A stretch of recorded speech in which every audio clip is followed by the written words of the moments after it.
उसमें पहली है आपके पास इनिशियल डोज या लोडिंग डोज। तो इनिशियल डोज या लोडिंग डोज क्या होती है कि कुछ डिजीजेस ऐसी हैं जिनके ट्रीटमेंट में हमने पहले पेशेंट को लार्ज डोज ऑफ ड्रग देनी होती है, पहले ज्यादा अमाउंट में ड्रग देनी है, उसकी ज्यादा कंसंट्रेशन देनी है पेशेंट को, और फिर बाद में हम उस ड्रग की जो मेंटेनेंस डोज उसको हम कहते हैं कि बाद में हम उस ड्रग की डोज कम कर देते हैं और फिर उसको रेगुलरली पेशेंट को वो डोज कंटिन्यू करने का कहते हैं। ठीक है। तो जो इनिशियली हम ज्यादा डोज में ड्रग दे रहे हैं वो होती है लोडिंग डोज। ठीक है। अभी जैसे कुछ आपके पास एग्जांपल अगर दूं तो कुछ अमाइनो ग्लाइकोसाइड्स हैं या कुछ एंटीबायोटिक्स इस तरह की हैं, एंटीबैक्टीरियल्स, जिसको हम ये करते हैं कि पहले लार्ज पहली जो आईवी डोज लगाते हैं वो ज्यादा अमाउंट में देते हैं ड्रग, और उसके बाद जो है ना पेशेंट को या तो ओरली शिफ्ट कर देते हैं, और फिर हम जो है ना उसको कम डोज में फिर कहते हैं कि ये 7 दिन तक या 10 दिन तक उसने कंटिन्यू कर this is just an example of loading dose. कि उसमें हम क्या करते हैं कि for treatment of certain diseases initially a large dose can be administered to produce an effective concentration as quickly as possible. ठीक है। तो और वो देते किस लिए हैं, ये जो लोडिंग डोज है कि हमने इफेक्टिव कंसंट्रेशन जल्दी प्रोड्यूस करनी थी, कि पेशेंट की कंडीशन ऐसी है कि हम चाहते हैं कि पहले हम ज्यादा डोज दे दें ताकि पेशेंट के सिम्टम्स इंप्रूव हो जाएं, और बाद में क्योंकि वो डिजीज थोड़ी प्रोलॉन्ग हो सकती है इस वजह से हम उसको कंटिन्यू करने का कहते हैं, इन्फेक्शन प्रोलॉन्ग हो सकता है इस वजह से हम उसको वो कम डोज पे बाद में कंटिन्यू करने का भी कह देते हैं। ठीक है। तो बेसिक आपने लोडिंग डोज का बताना था, इसका मकसद कि लोडिंग डोज क्या होती है, और इसको हम कैलकुलेट करते हैं विद द फॉर्मूला कि volume for a particular drug. ये फॉर्मूला है कि एक ड्रग का की लोडिंग डोज कैसे कैलकुलेट करते हैं कि हमने उसकी वॉल्यूम ऑफ डिस्ट्रीब्यूशन लेना है, फिर उसको डिजायर्ड प्लाज्मा कंसंट्रेशन यानी हम कितनी प्लाज्मा कंसंट्रेशन चाहते हैं और उसको डिवाइड कर देना है उसकी बायो अवेलेबिलिटी के साथ। अब ये जो टर्म्स हैं आपकी वॉल्यूम ऑफ डिस्ट्रीब्यूशन और बायो अवेलेबिलिटी, हम कल के लेक्चर में ज़्यादा डिटेल में डिस्कस करेंगे, बट थोड़ा सा बता दूं यहाँ पे अगर। तो वॉल्यूम ऑफ डिस्ट्रीब्यूशन होता है कि आपके पास जब एक ड्रग दी जाती है तो वो एक्स्ट्रा सेलुलर कंपार्टमेंट और इंटरसेलुलर कंपार्टमेंट दोनों में जाके डिवाइड होती है। कुछ ड्रग्स जो होती हैं वो प्लाज्मा प्रोटीन्स के साथ बाइंड करती हैं। तो उसको जो मेजर किया जाता है कि वो ड्रग कहाँ जा रही है, कहाँ ज़्यादा जा रही है, और अगर प्रोटीन बाउंड हो रही है तो वो कितनी प्रोटीन बाउंड हो रही है, इस सब को हम कहते हैं वॉल्यूम ऑफ डिस्ट्रीब्यूशन। तो ये हमारे पास ड्रग्स का डिफाइंड होता है या कैलकुलेटेड होता है, ये इस ड्रग की वॉल्यूम डिस्ट्रीब्यूशन क्या है। फिर ड्रग्स की बायो अवेलेबिलिटी भी होती है।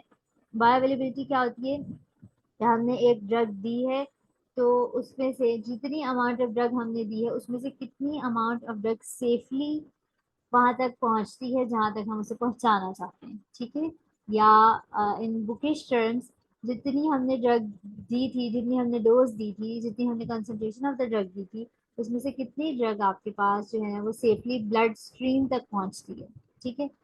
अब ऐसा नहीं होता कि जितनी हमने डोज दी वो वाकई सारी की सारी आपके पास ब्लड स्ट्रीम में पहुंच जाए या सेल्यूलर लेवल तक एग्जैक्टली जहाँ जिन सेल्स तक हम पहुंचाना चाहते हैं उन तक सारी की सारी पहुंच जाए। इधर उधर दरम्यान में कहाँ हो जाती है वो हम कल डिस्कस कर लेंगे जीवन में, लेकिन भारत बताना ये चाहिए थी कि बायो अवेलेबिलिटी क्या होती है। तो ये थी लोडिंग डोज, और फिर आते हैं मेंटेनेंस डोज पर, जिसकी बात मैंने लोडिंग डोज के साथ ही कर दी थी कि जब ये पहली डोज लोडिंग डोज देते हैं ज्यादा अमाउंट में, तो उसके बाद मेंटेनेंस डोज देते हैं कि small doses are given to maintain that effect, जो हमने पहले इफेक्टिव कंसंट्रेशन से इफेक्ट प्रोड्यूस किया था उस इफेक्ट को मेंटेन करने के लिए फिर हम बाद में मेंटेनेंस डोज देते हैं। इसकी एग्जांपल मैंने दी है बाज एंटीबायोटिक्स।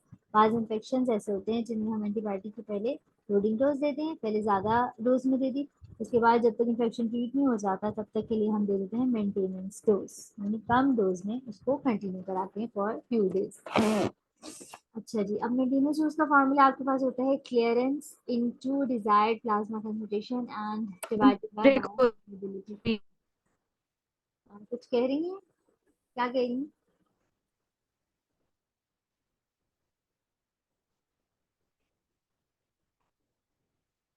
हालांकि गलती से माइक ऑन हो गया था।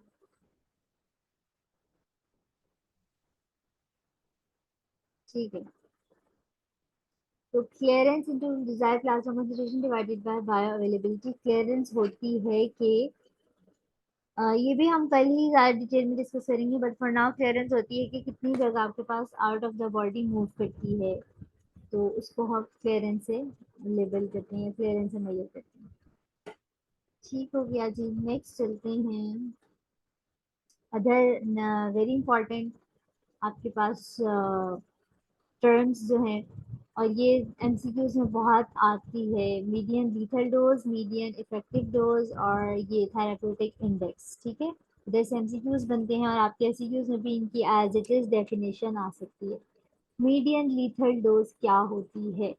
वो डोज ऑफ द ड्रग, वो अमाउंट ऑफ द ड्रग, या यूं कह लें कि कितनी कंसंट्रेशन ऑफ द ड्रग है जिस पर आपके पास टॉक्सिसिटी ऑफ द ड्रग हो जाएगी। कितनी कंसंट्रेशन ऑफ द ड्रग है फॉर अ पर्टिकुलर ड्रग, एक कितनी कंसंट्रेशन ऑफ द ड्रग है जिस पे हमें एडवर्स इफेक्ट्स आना शुरू हो जाएंगे। ठीक है, या ये कि पेशेंट में टॉक्सिसिटी हो जाएगी। ठीक है, अब उसको वो डिफाइन करते हैं 50 के साथ, क्योंकि पहले ऐसा होता है ना कि ड्रग्स को जब अप्रूव करना होता है तो ये पहले फार्माकोलॉजी लैब्स में इन पे रिसर्चेज होती हैं, वो पहले एनिमल्स पे टेस्ट करते हैं ड्रग्स को, फिर डिफरेंट क्लिनिकल ट्रायल्स होते हैं, फिर वो मार्केट में आती हैं, फिर उसके उसके बाद भी ट्रायल्स होते रहते हैं, और फिर कहीं जाके ड्रग्स जो है ना अप्रूव होती हैं, और फिर उनका क्लिनिकल यूज कॉमन होता है, और फिर वो ड्रग्स को देखते हैं, और अगर फिर उनके अगर लेटर ऑन भी कोई एडवर्स इफेक्ट्स आ जाए तो फिर जो है उसको अकॉर्डिंगली जो है वो ऑल्टर कर लेते हैं। इस वजह से इसको उन्होंने डिफाइन किया हुआ है कि 50 के उसके साथ कंसंट्रेशन के साथ, 50 के डिजिट के साथ, कि फिर मीडियम लीथल डोज है LD50, और इसकी डेफिनेशन है कि it is amount of drug which is fated to 50% of experimental animals. कि जब उन्होंने लेबोरेटरी में टेस्ट किया था, तो 50% ऑफ द एक्सपेरिमेंटल एनिमल्स जिस डोज पे उनकी डेथ हो गई थी उसको उन्होंने कह दिया मीडियन लीथल डोज। ठीक है, और it is the measure of acute toxicity of the drug. हम मीडियन लीथल डोज से अंदाजा लगाते हैं, जितनी हमें फार्मा लैब्स वाले मीडियन मीडियन लीथल डोज बताते हैं कि इस ड्रग की मीडियन लीथल डोज इतनी है, हम उससे हिसाब लगाते हैं कि उस ड्रग की टॉक्सिसिटी किस लेवल पर जाकर आएगी। कि जो उसकी मीडियम लीथल डोज होगी वो मैक्सिमम डोज होगी जितनी हम एक बंदे को दे सकते हैं, क्योंकि उसके बाद तो उसके टॉक्सिक इफेक्ट्स आना शुरू हो जाएंगे। ठीक है, बात समझ आइए? Yes ma'am. तो हाँ ना तो कर दिया करें जी, या तो लिख के बोल दें या वैसे बोलें। Yes ma'am. अच्छा, फिर आती है मीडियन इफेक्टिव डोज, और ये भी अगेन उन्होंने 50 के साथ इसको एक्सप्लेन किया है, और इसमें आ रहा है वर्ड इफेक्टिव। तो ये वो डोज है जिस पर 50% ऑफ द एनिमल्स एक इफेक्टिव रिस्पॉन्स प्रोड्यूस करेंगे। ठीक है, वो डोज ऑफ द ड्रग है जो कि आपके पास पॉजिटिव इस रिस्पॉन्स या पॉजिटिव इफेक्ट प्रोड्यूस कर रही है इन द एनिमल्स, वो उसको हम कहते हैं मीडियन इफेक्टिव डोज।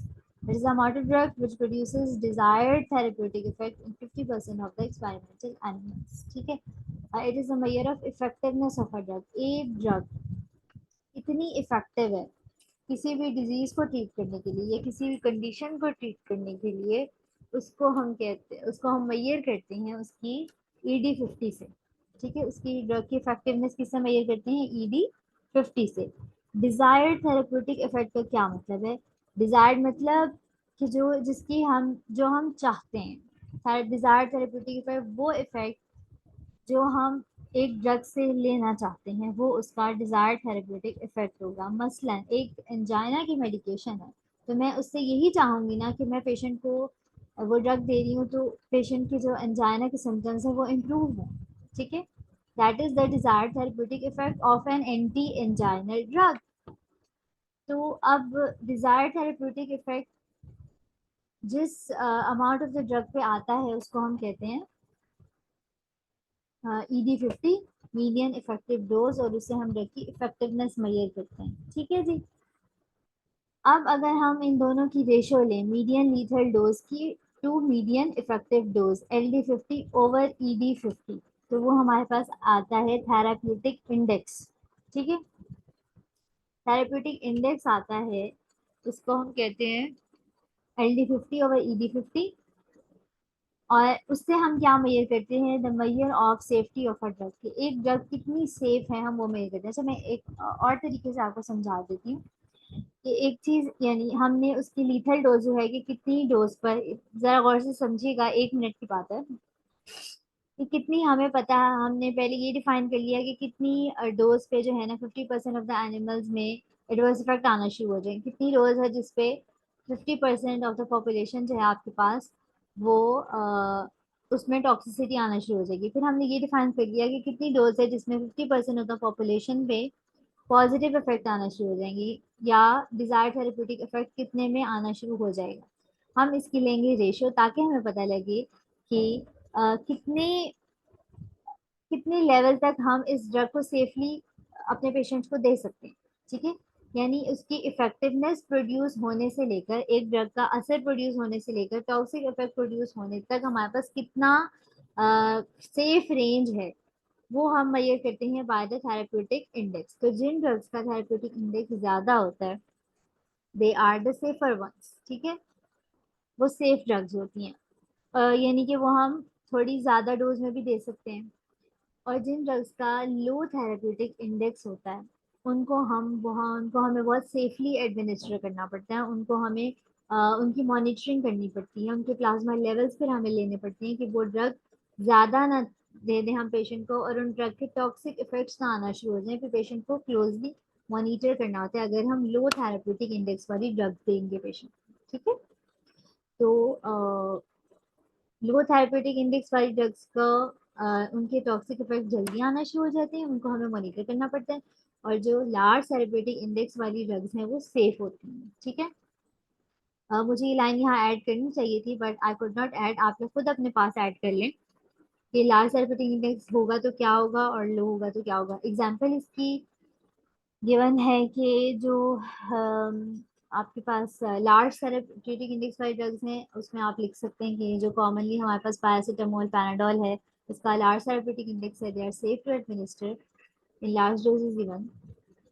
और दूसरी अगर हम लो थेरेप्यूटिक इंडेक्स की बात करें तो उसमें आपके पास वो है डाइजॉक्सिन।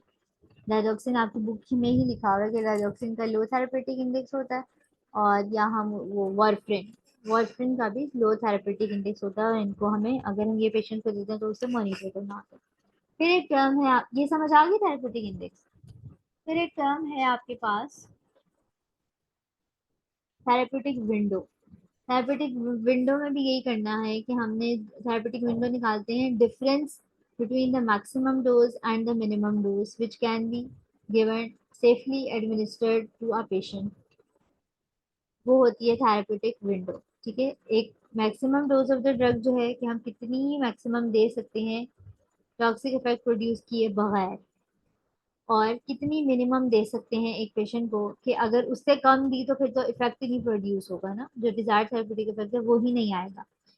इसके दरमियान वाली कितनी डोज है जो कि हम कितनी कितनी सेफ डोज में हम पेशेंट को ड्रग्स दे सकते हैं, वो होती है therapeutic index difference between the maximum and the minimum dose that can be safely given to a patient. ठीक है जी, ये बात समझ आ गई है थेरेप्यूटिक इंडेक्स और थेरेप्यूटिक विंडो वाली, ये बताइएगा। मैं रिवाइज यस कर सर, लूँ। रिवाइज कर दूँ, इतनी डिटेल में तो बता दिए।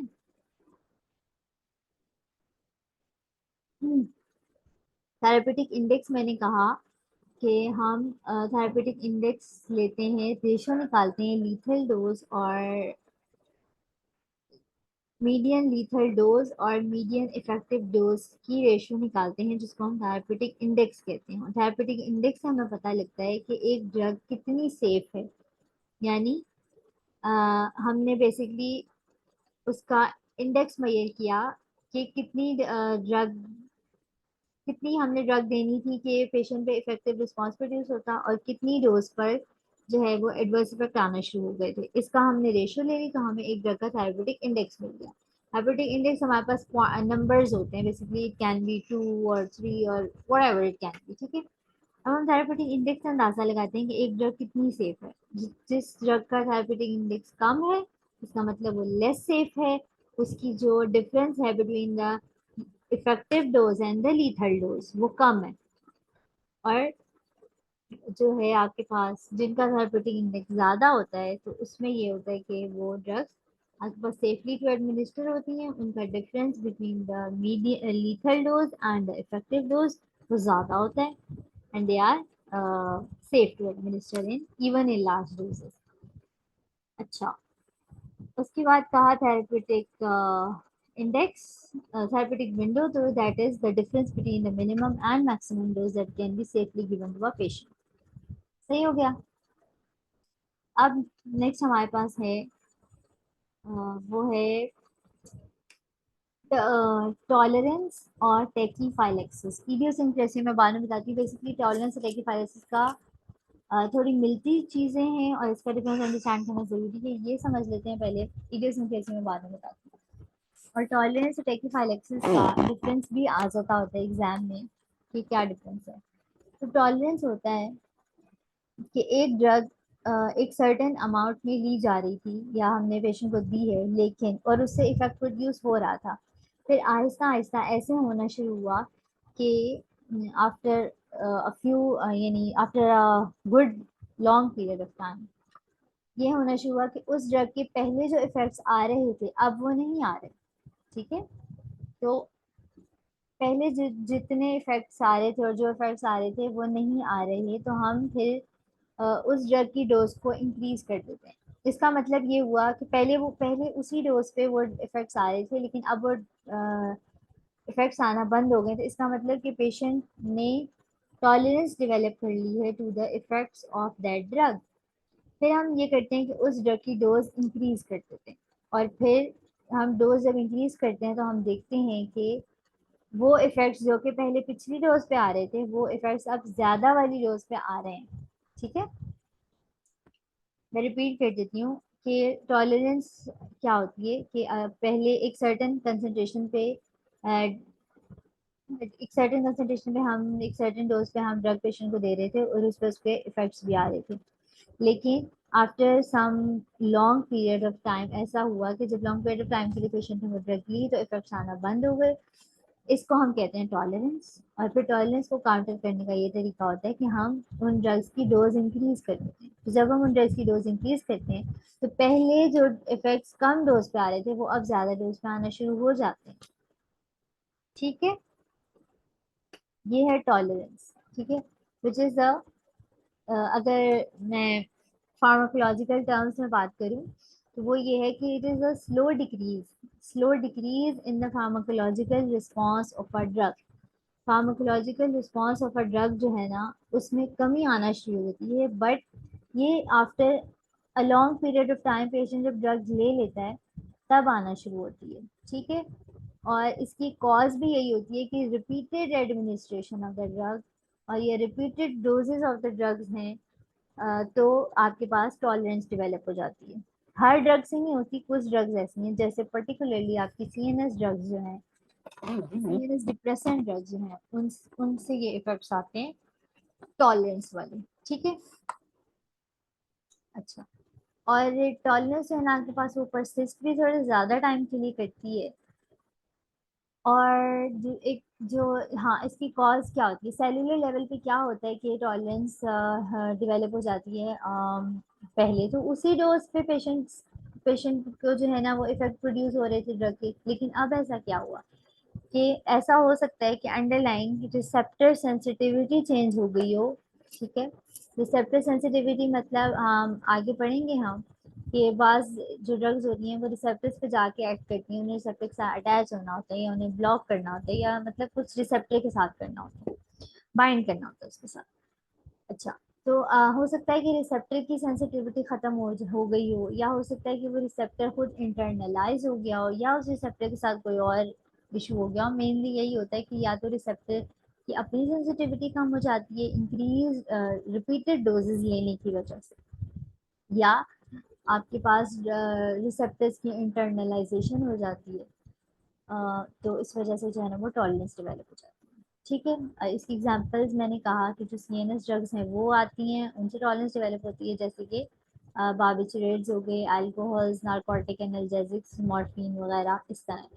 ठीक, ये थी टॉलरेंस। अब आते हैं टेकीफाइलेक्सिस पे। टेकीफाइलेक्सिस में क्या होता है कि ये भी डिक्रीज इन फार्माकोलॉजिकल रिस्पॉन्स होता है, लेकिन इसमें वो वाला इफेक्ट नहीं होता कि लॉन्ग पीरियड ऑफ टाइम तक रिपीटेड डोजेस थी या रिपीटेड ड्रग एडमिनिस्ट्रेशन थी उसके बाद ये फार्माकोलॉजिकल रिस्पॉन्स नहीं कम हुआ, बल्कि एक दो दफ़ा ड्रग दी थी और उसके बाद उसका इफेक्ट आना बंद हो गया। तो ये है वो होता है आपके पास tachyphylaxis, which is a type of response from the body. ठीक है, ये एक रिस्पॉन्स फ्रॉम द बॉडी है कि पहले तो बॉडी ने एक आध दफा रिस्पॉन्स प्रोड्यूस कर, इफेक्टिव रिस्पॉन्स जो है ना वो ड्रग का थेरेपेटिक रिस्पॉन्स प्रोड्यूस हो गया था, लेकिन उसके बाद बॉडी ने प्रोड्यूस नहीं किया। ठीक है, दैट इज टेकीफाइलेक्सिस, और इसमें रिपीटेड डोजेस की, रिपीटेड एडमिनिस्ट्रेशन की जरूरत नहीं होती। बेसिक डिफरेंस की है कि उसमें तो आपके पास रिपीटेड डोजेज होती हैं, टॉलरेंस में रिपीटेड डोजेज होती हैं या repeated administration of the drug होती है, और वो after long period of drug intake develop होती है, लेकिन टेकीफाइलेक्सिस में ऐसा नहीं होता। It is a rapid decrease in pharmacological response to a drug, और it is without the repeated doses, without the history of any repeated doses या repeat intake of drug for a long period of time इसमें नहीं होता, और ये rapidly developing होती है। उसके बाद अगर हम एक और डिफरेंस इन दोनों के दरमियान में बात करें तो टॉलरेंस के इफेक्ट्स को रिवर्स होने में टाइम लगता है। ठीक है, लेकिन टेकीफाइलेक्सिस के इफेक्ट जो है ना वो शॉर्ट टाइम ही इसका इफेक्ट होता है, कैन बी, मतलब वो ठीक भी हो सकती है। उसके बाद जैसे मैंने बात की थी कि टॉलरेंस अगर किसी ड्रग से डेवलप हो जाए तो हम डोज को इंक्रीज करते हैं, तो जो इफेक्ट पहले कम डोज पे आ रहे थे वो अब पेशेंट में ज्यादा डोज पे आने लग जाते हैं, लेकिन टेकीफाइलेक्सिस में ऐसा नहीं होता कि इंक्रीज डोज इंक्रीज करने से भी वो आपके पास इफेक्ट्स नहीं आते, उसके डोज इंक्रीज करने से भी ड्रग के इफेक्ट्स नहीं आते। और इसकी एग्जांपल्स आती हैं आपके पास एफेड्रीन्स हैं और एम्फेटामिन्स। ठीक है, मैं इसके डिफरेंसेस अगर आप लोगों ने अभी लिख लिए हैं तो वेल एंड गुड, लेकिन अगर नहीं लिखे तो मैं ग्रुप में शेयर कर दूंगी। अभी मेरे लैपटॉप में नहीं है तो मैं इस वजह से शेयर नहीं कर सकती, लेकिन मेरे फ़ोन में है तो मैं वहाँ से शेयर कर दूंगी। ठीक है, ये समझ आ गई है बेसिक डिफरेंस जो था टॉलरेंस और टेकीफाइलेक्सिस का। Yes, ma'am. अच्छा, फिर है आपके पास सोर्सेज। अच्छा, इडियोसिंक्रेसी रह गया।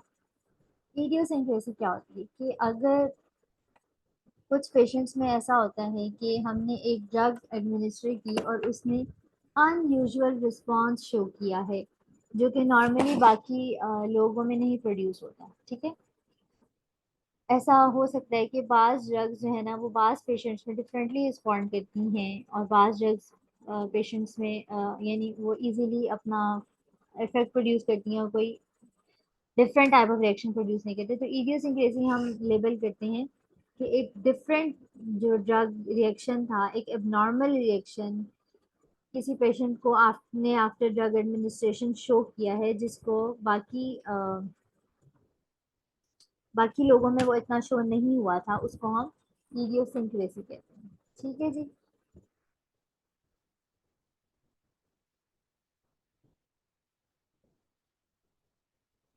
समझ आइए इस चीज़ की।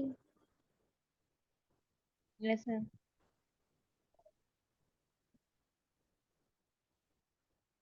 फॉर एग्जांपल ये जो आपके होते हैं एलर्जिक रिएक्शंस, अगर मैं एग्जांपल की बात करूँ तो एलर्जिक रिएक्शंस होते हैं जो आफ्टर आपके उसमें एंटीबायोटिक्स के साथ भी हो जाते हैं, या कोई और ड्रग है जैसे पेनिसिलिन ले लें, सेफालोस्पोरिन ले लें, या कोई और ड्रग है उससे बाज़ पेशेंट्स में जो है ना एलर्जीज नहीं होती, लेकिन बाज़ पेशेंट्स में जो है ना बहुत अन एलर्जी हो सकती है, या बाज़ पेशेंट में ऐसा होता है कि कोई एलर्जी हुई भी है तो वो बहुत स्ट्रॉन्ग यानी उसका रिस्पॉन्स आए, तो उसको हम कहेंगे कि इडियोसिंक्रेटिक रिएक्शन है। एंड सम इस तरह से कुछ ड्रग्स होती हैं which are known for their idiosyncratic reaction, कि ये ड्रग ऐसी है कि ये पेशेंट्स में जो है ना डिफरेंटली रिस्पॉन्ड करती है, जैसे कुछ एंटीबायोटिक्स आपके पास। ठीक है, नेक्स्ट है आपके सोर्सेज ऑफ ड्रग। बस हम ख़त्म करने लगे हैं। सोर्सेज ऑफ ड्रग की बात कर लेते हैं। ये मैंने आपको क्लासिफिकेशन में भी बताया था कि हम एक तरह से क्लासिफाइड ड्रग्स को उनके सोर्सेज की बेस पर भी करते हैं। तो इसमें एग्जांपल्स लिखी हुई है, वो जरा वो देख लेते हैं कि प्लांट सोर्सेज से जो डिराइव होती है वो हैं, जैसे digitalis from basically digoxin is digitalis is a drug जो कि डाइजॉक्सिन प्लांट से आ रही है। फिर आपके पास मॉर्फिन ड्रग है जो ओपियम प्लांट से या पोपाई प्लांट से आ रही है। ठीक। फिर है एनिमल सोर्सेज से आती हैं, जैसे इंसुलिन थी, और पहले इंसुलिन एनिमल सोर्सेज आती थी, अब ह्यूमन इंसुलिन भी अवेलेबल है कमर्शियली। और थायराइड हार्मोन जो होता है वो। फिर आपके पास माइक्रो ऑर्गेनिज्म से आती हैं कुछ ड्रग, जैसे पेनिसिलिन, वो इनिशियली पेनिसिलिन नोटेटम से बनाई गई थी। अच्छा, नेक्स्ट है आपके पास फोर्थ मिनरल सोर्सेज हैं, जैसे lithium is used as an antipsychotic, तो लिथियम आपके पास एक मिनरल है। और magnesium sulphate used as laxative, again ये आपके पास मिनरल आ गया। और मैंने सिल्वर नाइट्रेट की या आयोडीन की एग्जांपल दी थी कि वो भी यूज होते हैं, फार्माकोलॉजिक यूज है। अच्छा, next and last is synthetic sources के मतलब कमर्शियली आपके पास लैब्स में सिंथेसाइज की गई ड्रग्स, तो उसकी एग्जांपल्स आपके पास एस्पिरिन हो गई और सल्फोनामाइड्स। ठीक है जी, समझ आ रही है? Yes ma'am. आगे पढ़ना है या बस करें, काफी टाइम हो गया। मैम बस। बस करें। मैम बस। यस मैम करें। हाँ, बस। बस करें। सारों ने ही बस कह दी, मैम। गलत बात है।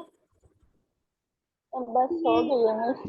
जी, मैम बस अब तो बस हो गई। बस आंखें बंद हो गई। ये कर लें, क्लिनिकल ट्रायल्स कर लेते हैं बस। इसको हम बस ब्रीफली टच करेंगे कि अगर कुछ इतना ये इम्पोर्टेंट नहीं है, आपके जस्ट अंडरस्टैंडिंग के लिए।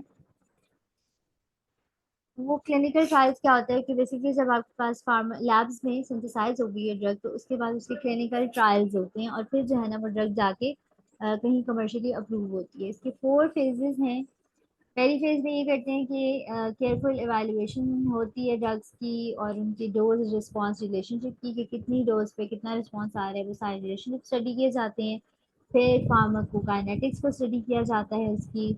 और फेज 1 लैब ट्रायल्स में जो है ना वो ड्रग को एंटर कर दिया जाता है। उसके बाद ड्रग फेज 2 ट्रायल्स होते हैं, जिसमें इवैल्यूएशन ऑफ द ड्रग करते हैं सिक पेशेंट्स में। ठीक है, सिक पेशेंट्स में ड्रग ट्रायल्स देते हैं और उनमें फिर मॉनिटर करते हैं कि क्या फार्माकोकाइनेटिक्स रही, क्या रिस्पॉन्सेज प्रोड्यूस हुए, क्या एडवर्स इफेक्ट आए, वो सारी स्टडीज की जाती हैं सिक पॉपुलेशन।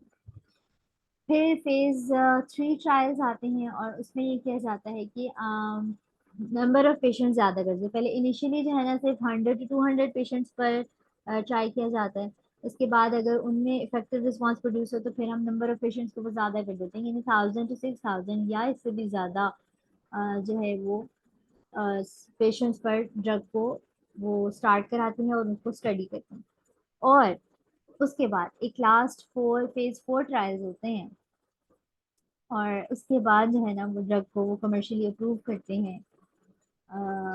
फेज 4 में ये करते हैं कि मार्केटिंग ड्रग को मार्केट करने के बाद भी उसको स्टडी किया जाता है, उसकी सर्विलेंस की जाती है, और उसको जो है ना स्टडी किया जाता है। फिर देखा जाता है कि जब वो ड्रग कॉमन कर दी गई, जनरल पॉपुलेशन में वो ड्रग अवेलेबल थी, तो उसके कितने यूजेस, मतलब कितनी पॉपुलेशन में उसके यूजेस ने इफेक्टिव रिस्पांस प्रोड्यूस हुआ, कितनी पॉपुलेशन में जो है उनके उसके एडवर्स इफेक्ट आए, कितनी पॉपुलेशन में उसकी टॉक्सिसिटी आई। फेज 3 के बाद मोस्टली ड्रग्स जो है ना आपके पास फेज 3 के बाद वो मार्केट में लॉन्च कर देते हैं कमर्शियली, और जनरल पॉपुलेशन में वो अवेलेबल होती हैं। ई बल्कि जब कोविड का टाइम था आपका, इतना डिजास्टरस टाइम था, और कोई समझ नहीं आ रहा था कि वो किस तरह से ट्रीट होगी, तो आपके पास जो वैक्सीन थी उन्होंने फेज 2 और फेज 3 ट्रायल में ही, फेज 2 ट्रायल में भी कुछ ड्रग्स थी और कुछ वैक्सीन थी, तो उन्होंने फेज 2 ट्रायल में भी वो कमर्शियली और लोकली अवेलेबल कर दी थी, क्योंकि वो टाइम ऐसा था कि उन्होंने इतनी लंबी उसका ट्रायल्स का वेट ही नहीं किया, और फेज 2 में ही उन्होंने उसको कमर्शियली अवेलेबल कर दिया था। तो आपकी कुछ वैक्सीन थी उनको। ठीक है जी। अच्छा, आज के लिए मेरा ख्याल इतना बहुत है।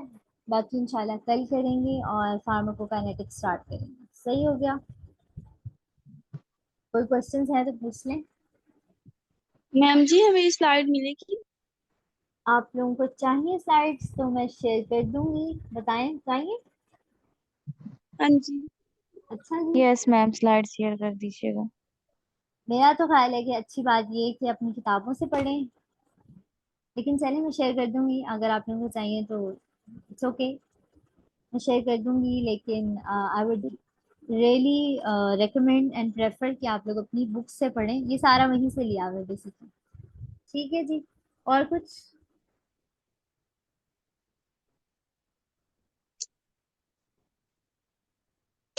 आज के लेक्चर की समझ आ गई है या कुछ भी समझ नहीं आई? यस मैम, आई है। आइए, समझ अच्छा लगा है? आ गई है। चलें, ठीक हो गया जी। मीटिंग भी एंड होने वाली है, तो और मेरा ख्याल है लेक्चर को एंड करते हैं। अपना ख्याल रखिएगा और कल हम नेक्स्ट इंशाल्लाह स्टार्ट करेंगे। ठीक है जी, कंटिन्यू करेंगे इसे। सही हो गया? अल्लाह हाफिज। यस। अल्लाह हाफिज मैम।